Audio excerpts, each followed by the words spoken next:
You ask Tiger to solve. This deals with linear equations with one unknown. The final result is x equals 5. Let's solve it step by step.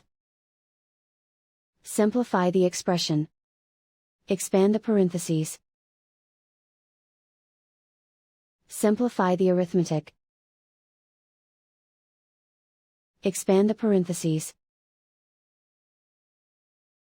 Simplify the arithmetic. Group all x terms on the left side of the equation. Subtract 2x from both sides.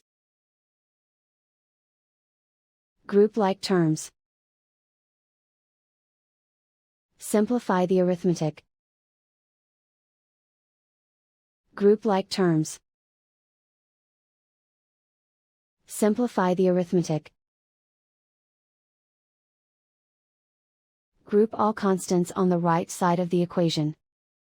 Subtract 5 from both sides. Simplify the arithmetic.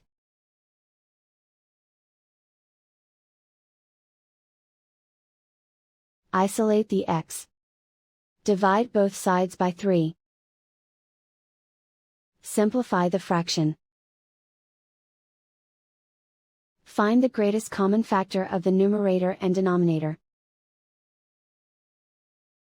Factor out and cancel the greatest common factor.